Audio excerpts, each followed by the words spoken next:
Oke, baik. Selamat pagi Bapak Ibu semua.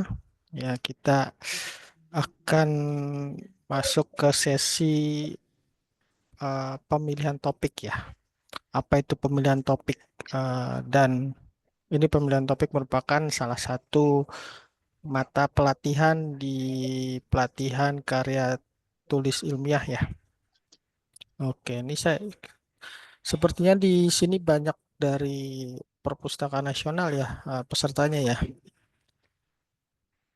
Sebentar, saya share screen terlebih dahulu ya. Ya. Sudah terlihat Bapak Ibu? Sudah, Pak. Sudah, Ya. Pak. Oke. Sebelum memulai, saya akan perkenalkan terlebih dahulu. Saya Haryo Nurtiar, biasa dipanggil dengan Haryo. Saat ini saya menjadi Widyaswara di Perpustakaan Nasional dan juga tutor di Universitas Terbuka di program studi kearsipan. Sebelum saya bergabung dengan Perpustakaan Nasional, saya pernah menjadi arsiparis dan juga pustakawan di FISIP Universitas Indonesia. Pendidikan saya tempuh di S2 dan S1 dan S2 di Universitas Indonesia di jurusan Ilmu Perpustakaan. Ini media sosial saya yang membahas seputar tema-tema perpustakaan. Kemudian saya juga sudah membuat sebuah buku judulnya The Secret of Library Marketing. Buku ini berbahasa Indonesia dan membahas seputar pemasaran perpustakaan. Memang karena memang ini minat saya di bidang bisnis, tapi juga profesi saya yang di bidang perpustakaan. Jadi saya mengkombinasikan dua bidang ini. Oke. Dan bagi Bapak Ibu yang memang tertarik dengan e-book atau buku saya ini bisa Bapak Ibu download ya di LDK, sudah saya upload di sana gratis dan bebas untuk disebarluaskan. Nah, lalu apa sih yang akan dipelajari pada sesi kali ini? Kita akan mempelajari konsep karya ilmiah secara garis besar saja, tapi mungkin Bapak Ibu sudah dapat ya di materi pengantar. Tapi secara garis besarnya saya akan sedikit menyinggung apa itu apa karya ilmiah, kemudian konsep dari topik penelitian, kemudian masalah penelitian, lalu langkah penentuan topik dan juga etika penelitian. Tujuan pembelajaran dari sesi hari ini adalah Bapak Ibu mampu menentukan topik untuk karya ilmiahnya. Jadi harapannya kan ketika mengikuti pelatihan ini itu berupa rangkaian sistematis. Jadi nantinya sekarang Bapak Ibu sudah bisa nanti setelah sesi ini Bapak Ibu sudah bisa menentukan topik apa sih yang akan Bapak Ibu pilih untuk dibuatkan sebuah karya ilmiah. Nanti kan berikutnya materi-materi berikutnya berkesinambungan. Jadi di akhir sesi ini harapannya di akhir pelatihan ini harapannya Bapak Ibu sudah bisa menghasilkan sebuah karya ilmiah ya yang utuh. Jadi sambil mengikuti pelatihan ini sambil dicicil istilahnya. Maaf, maaf, pencet. Hmm.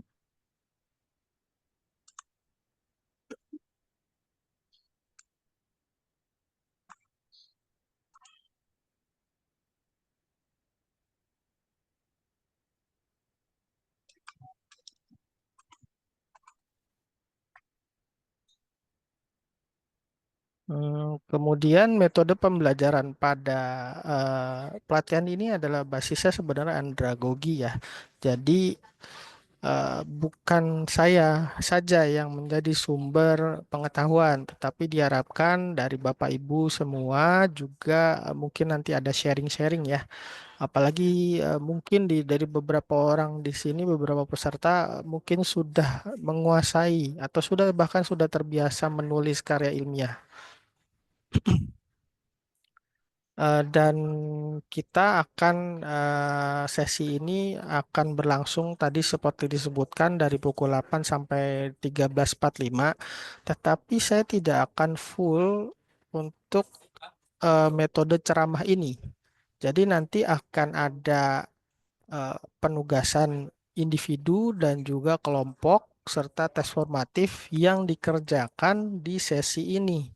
Jadi ketika harapannya sampai pukul 13.45 itu, setelah 13.45 Bapak Ibu sudah tidak lagi bawa PR karena PR-nya dikerjakan di sesi ini juga.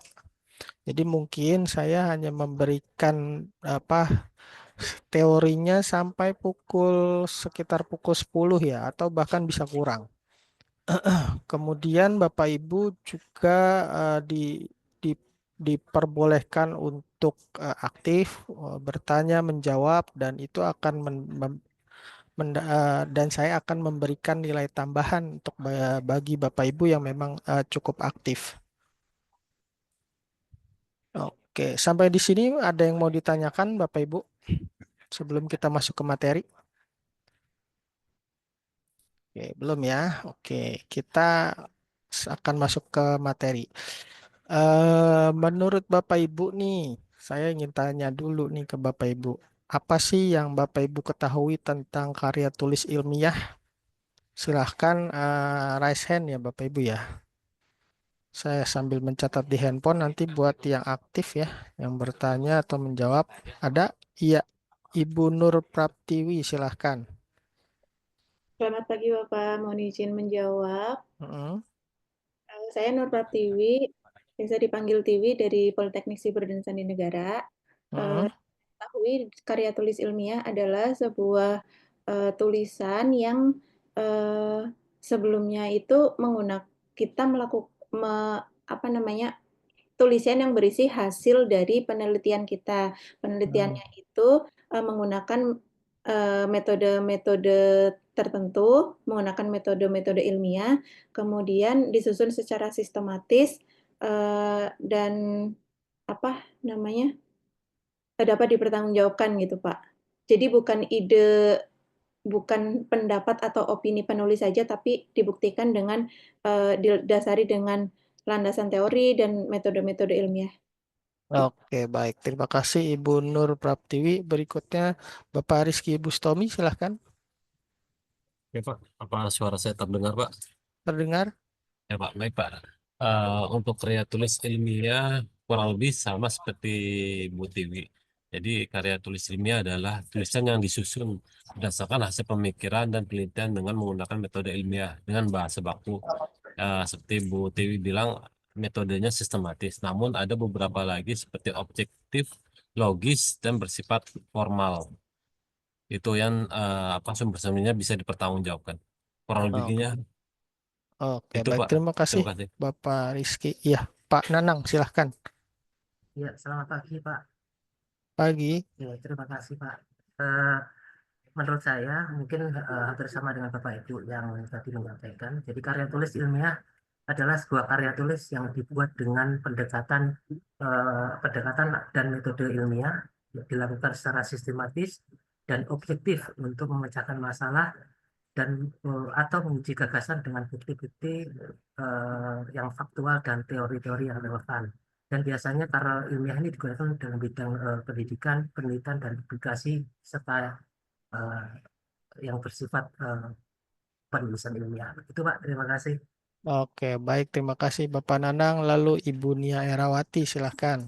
Baik, terima kasih Ya, Bapak. Saya setuju dengan teman-teman semua, karya ilmiah itu merupakan laporan penelitian baik dalam empiris maupun teoritis dalam ilmu pengetahuan yang bermakna luas dan mencakup ilmu pengetahuan alam, budaya, dan sosial. Gitu, Pak. Oke, baik. Terima kasih Ibu Nia. Ada lagi yang lain? Izin Pak, Oh saya iya, siapa tidak raise hand nih? Siapa? Eh, Kurnia Irawan oh, Pak. Kurnia Irawan, Iya. silahkan.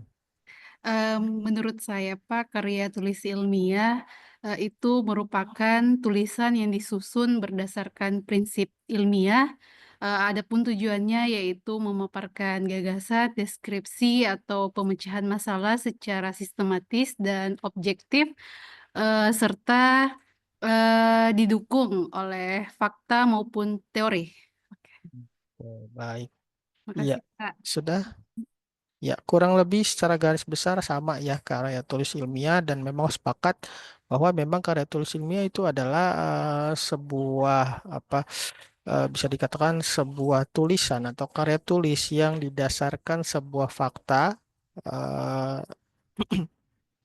tidak hanya berdasarkan pendapat pribadi saja, tetapi juga didukung oleh fakta yang memang biasanya dilakukan untuk menjawab sebuah permasalahan dengan melakukan penelitian tadi.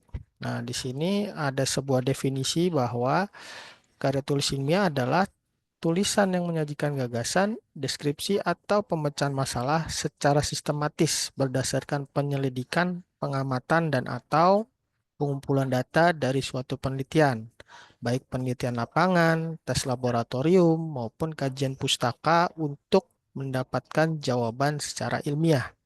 Tulisan itu biasa disajikan secara objektif dan jujur dengan menggunakan bahasa baku serta didukung oleh fakta, teori, dan atau bukti-bukti empirik.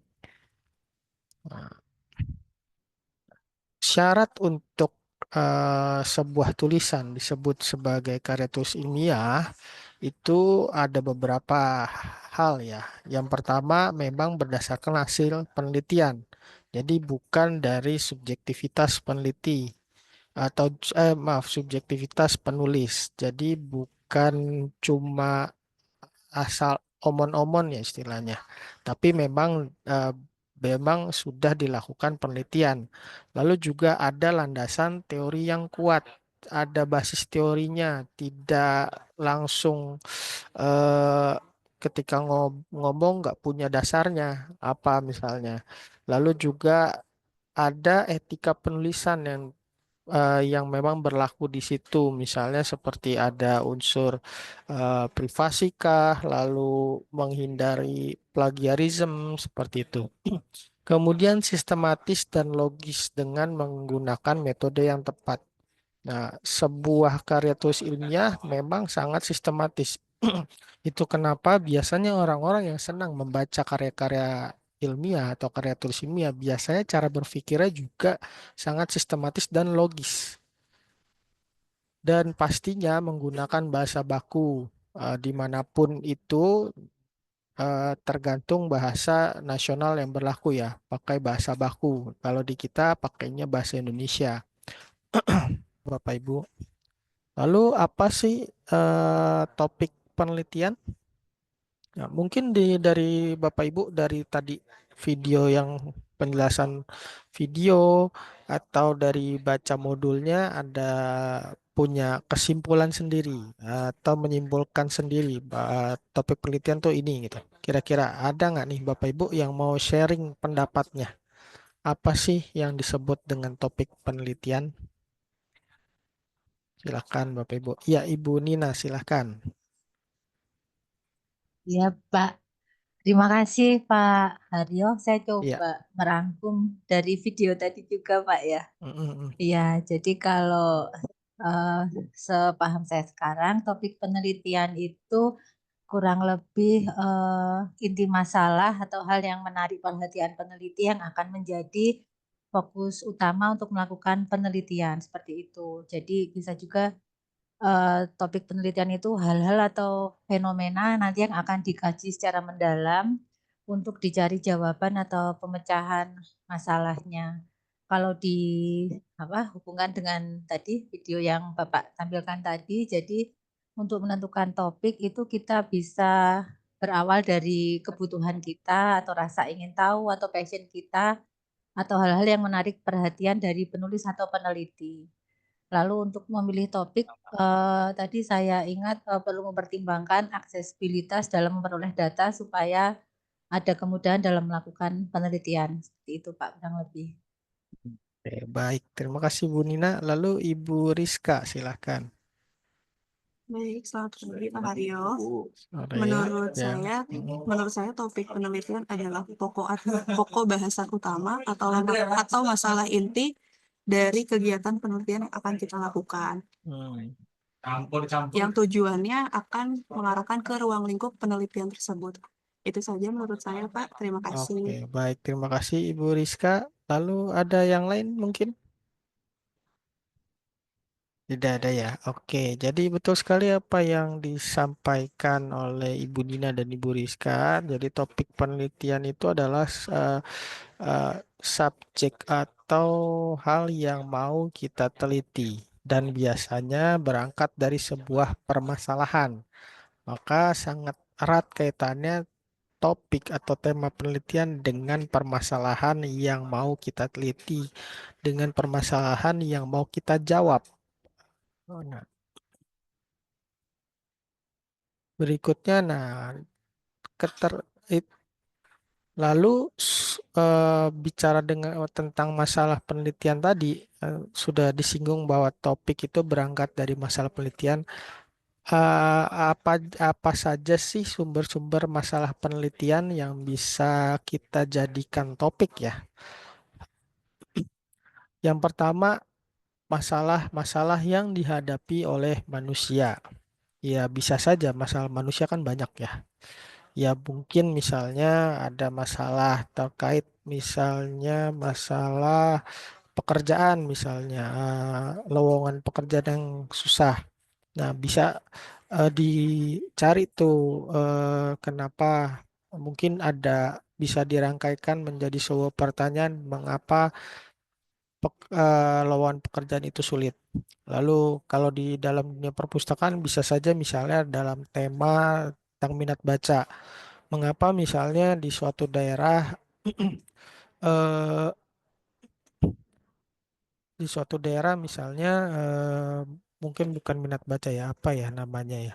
Mungkin eh, lebih kepada misalnya terkait perpustakaan, mengapa misalnya eh, orang yang apa ya untuk permasalahan manusia mungkin lebih kepada kenapa perpustakaan di suatu daerah misalnya jarang dikunjungi atau bisa saja misalnya mengapa eh, misalnya di suatu daerah ada suatu bencana alam. Lalu eh, mengapa buku bisa menjadi misalnya sumber apa namanya? Bisa menjadi semacam apa ya? Untuk penyembuhan secara psikologis dalam menghadapi bencana, misalnya seperti itu. Lalu juga ada masalah atau tantangan industri, seperti kalau saat ini misalnya industri masalah seperti energi terbarukan misalnya. Lalu ada juga program atau kebijakan ya bisa saja misalnya penelitian itu mempertanyakan tentang kebijakan ya. Kebijakan yang akan dilaksanakan. Misalnya seperti di Jawa Barat ada kebijakan yang anak nakal eh, akan diserahkan ke Mabes TNI misalnya, dididik di sana selama 6 bulan misalnya. Itu bisa juga.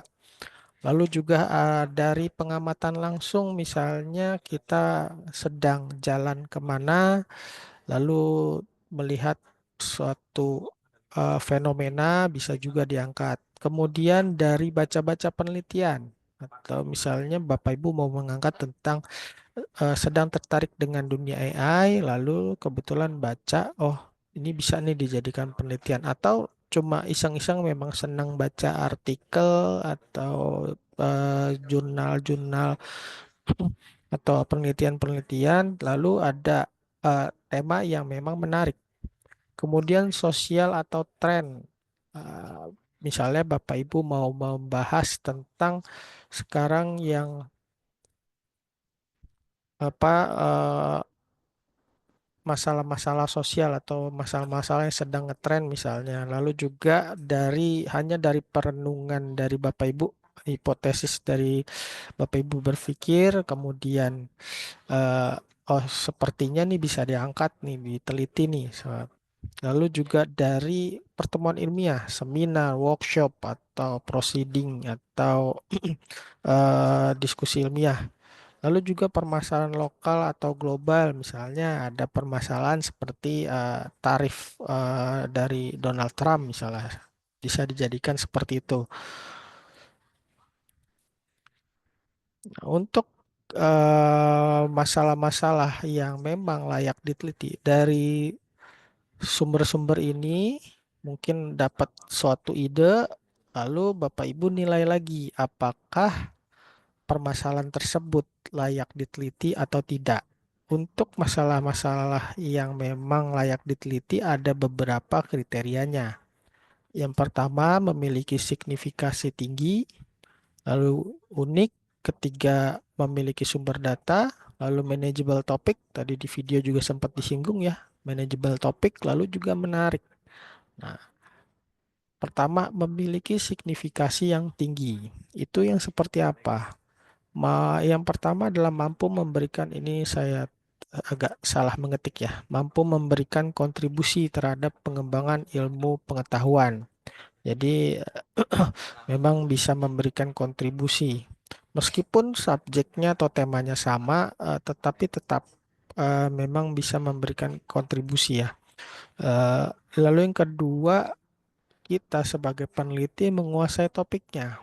Jangan misalnya kita tidak paham mengenai mengenai ekonomi. Kita di dunia perpustakaan hanya misalnya tidak menguasai bidang ekonomi, lalu kita meneliti tentang ekonomi. Bukan tidak boleh, tetapi nanti akan menyusahkan kita juga. Kita kan belum tahu misalnya teori-teorinya, penelitian-penelitiannya, jurnal-jurnalnya apa, seperti itu. Jadi akan lebih baik seorang peneliti ketika meneliti atau mengangkat suatu masalah untuk diteliti itu memang menguasai topiknya. Kemudian bisa juga sesuai dengan strategi organisasi, misalnya tempat Bapak Ibu bekerja. Eh, Kemudian penelitian bisa dijadikan sebagai dasar pengambilan keputusan. Jadi ketika mau membuat kebijakan dilakukan dulu penelitian dulu, dibuatkan mungkin diuji dulu, dianalisis dulu, karena jangan sampai ketika membuat suatu kebijakan itu kebijakan yang dihasilkan bukan tidak ada dasar, hanya keinginan semata saja, keinginan yang entah datang dari mana, bisikan dari mana, lalu buat kebijakan seperti itu. Ada baiknya kita melakukan penelitian terlebih dahulu. Ya minimal bisa ketika membuat suatu kebijakan minimal melihat dari eh, apa peraturan-peraturan sebelumnya seperti itu. Lalu bukan untuk menutupi kegagalan organisasi. Jadi penelitiannya dilakukan ketika ada kesalahan organisasi itu dibuat suatu penelitian, tetapi hasilnya untuk menutupi kesalahan tersebut. Jadi nanti ada namanya manipulasi, entah manipulasi datanya mungkin atau kesimpulannya. Dan bukan meliti sesuatu yang sudah ada jawabannya. Jadi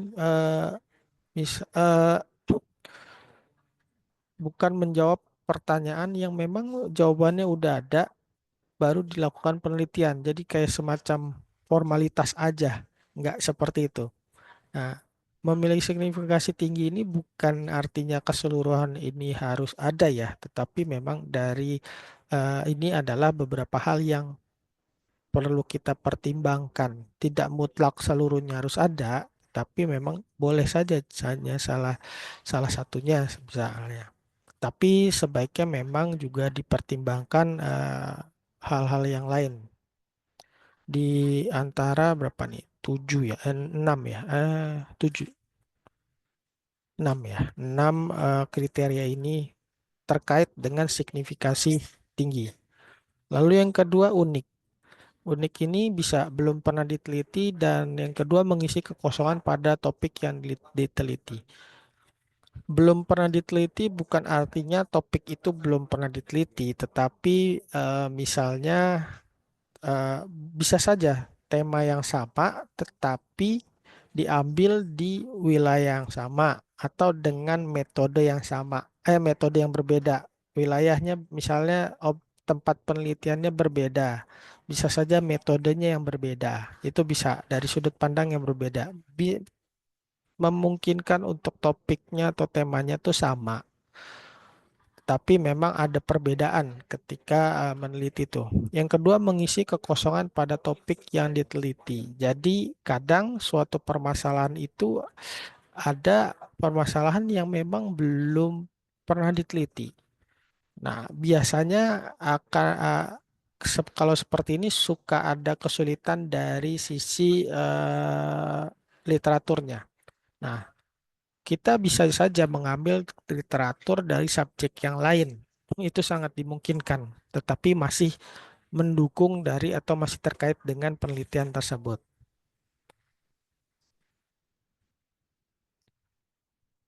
Yang ketiga adalah memiliki sumber data. Jadi jangan melakukan penelitian yang memang eh, tidak kita temukan ya datanya, literaturnya,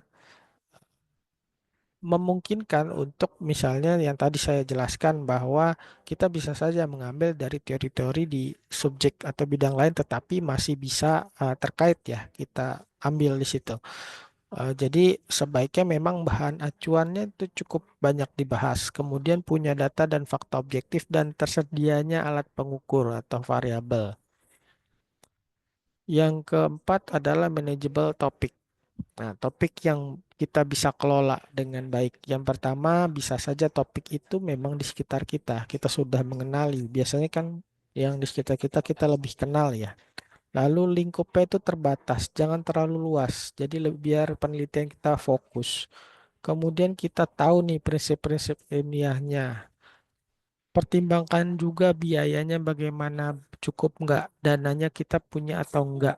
Kemudian waktunya apakah lama atau sebentar dan sesuai dengan peneliti. Sesuai dengan peneliti ini bisa saja sesuai dengan bidang pekerjaan atau sesuai dengan peminatan seperti itu. Lalu menarik, artinya menarik bagi kita. Kita tertarik dengan masalah tersebut dan juga objektif. Kita menilai objektif, artinya tadi sudah datanya datanya ada, kemudian misalnya biaya dan waktunya juga punya seperti itu. Ada beberapa cara untuk mengidentifikasi masalah. Yang pertama, langkah pertama adalah menentukan satu topik dulu. Jadi tadi dari permasalahan kita tentukan tuh topiknya apa. Dari permasalahan itu kita nilai bisa diteliti nih permasalahannya. Bapak Ibu angkat menjadi sebuah topik penelitian. Nah, setelah kita tentukan, kita pecah lagi masalah atau topik tersebut menjadi sub-subtopik. Lalu kita pilih satu subtopik yang memang menarik. Langkah berikutnya adalah kita dari tadi subtopik yang kita pilih, kita gali lebih dalam lagi. Siapa sih pembaca kita? Pembaca dari tulisan kita siapa? Kita mau bentuk tulisannya seperti apa? Kemudian kita ambil sudut pandang mana nih yang kita ambil. Misalnya terkait sudut pandang, misalnya ada sebuah demonstrasi, ada terdapat perselisihan antara polisi dan mahasiswa misalnya. Kalau sudut pandangnya berpihak kepada mahasiswa, dia akan mengambil sisi-sisi positif yang eh, mendukung mahasiswa. Sedangkan kalau dari sudut pandang polisi misalnya, dia akan mengambil sisi-sisi positif dari polisi dan mungkin menjelek-jelekan mahasiswa seperti itu. Jadi ambil satu sudut pandang saja, kemudian kita tentukan nih batasannya, cakupannya, batasan penelitiannya sampai di mana. Dan kita tentukan lagi waktu penelitiannya. Kita mau mengerjakan penelitian ini berapa lama. Nah, ada cara lainnya untuk untuk mengidentifikasi masalah ya. Kita bisa dengan menganalisa situasinya. Situasinya seperti apa? Kalau Bapak Ibu melihat misalnya dari situasi yang terkait masalah yang kita pilih itu seperti apa. Kita juga bisa melakukan brainstorming, berdiskusi dengan eh, yang memang memahami masalah tersebut. Atau kita brainstorming dengan bantuan AI itu juga bisa membantu ya sekarang ya. Kemudian kita juga bisa dengan merumuskan permasalahannya. Nah, sampai di sini ada yang mau tanyakan Bapak Ibu?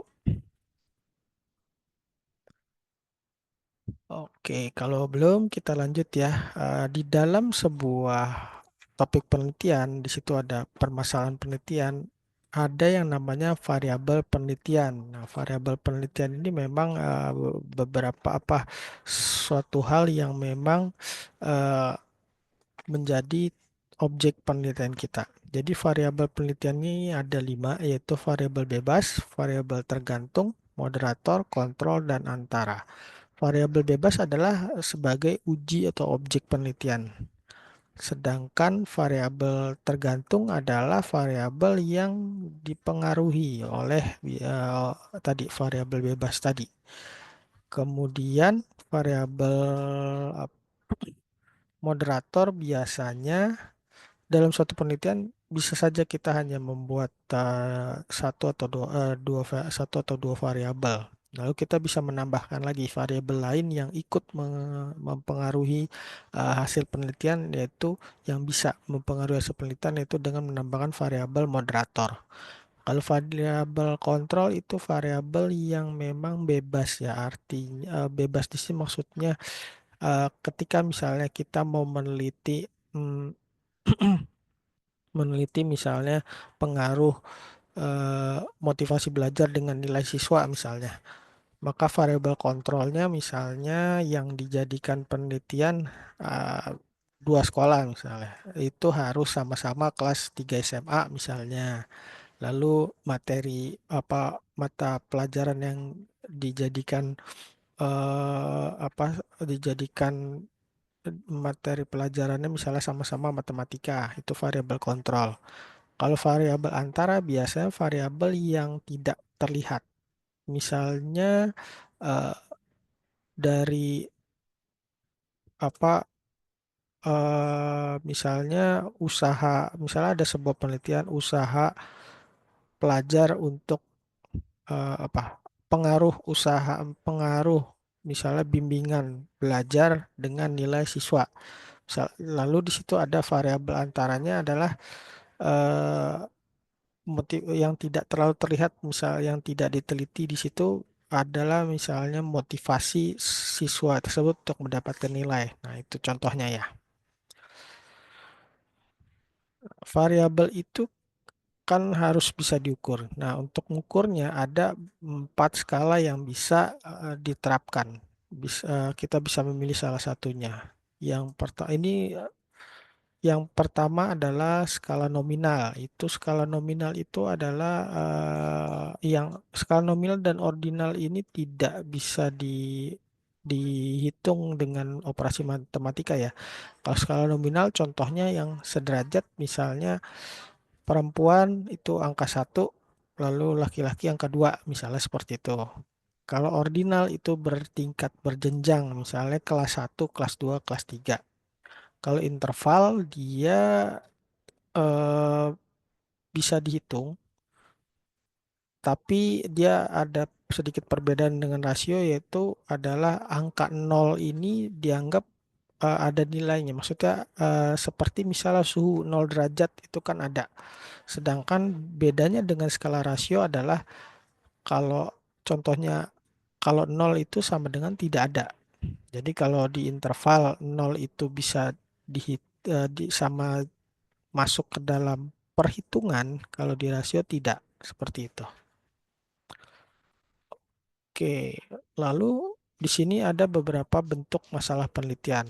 Yang pertama, permasalahan deskriptif, Lalu yang kedua permasalahan komparatif, yang ketiga ada permasalahan asosiatif. Deskriptif itu biasanya penelitian yang sifatnya yang memiliki variabel, biasanya ada satu variabel, hanya satu variabel. Sedangkan komparatif itu membandingkan antara variabel satu dan variabel yang lain. Kalau permasalahan asosiatif itu biasanya hubungan antara satu variabel dengan variabel yang lain. Nah, lalu ada untuk masalah penelitian ini ada beberapa karakteristik yang perlu diperhatikan. Yang pertama, dia menarik bagi kita. Memang sifatnya subjektif ya, menarik bagi peneliti. Kemudian bermanfaat. Lalu hal yang baru. Hal yang baru tadi sudah disampaikan, saya jelaskan juga dan sudah disampaikan di video juga. Kemudian pastinya dapat dilaksanakan atau manageable ya, dan tidak melanggar etika. Nah, terkait etika ada beberapa hal yang memang perlu diperhatikan. Nah, ini ada beberapa etika penelitian yang perlu diperhatikan, yaitu adanya informed consent, perlu pemberitahuan sebelumnya ketika ingin melakukan penelitian, lalu tidak boleh melanggar privasi, harus dirahasiakan, tidak ada kebohongan di situ. Lalu juga tidak boleh menyebabkan stres, lalu membahayakan, dan juga misalnya responden juga atau si respondennya perlu boleh dimungkinkan atau diperbolehkan untuk mengetahui hasil penelitiannya. Tidak boleh di-keep gitu aja ketika misalnya respondennya meminta.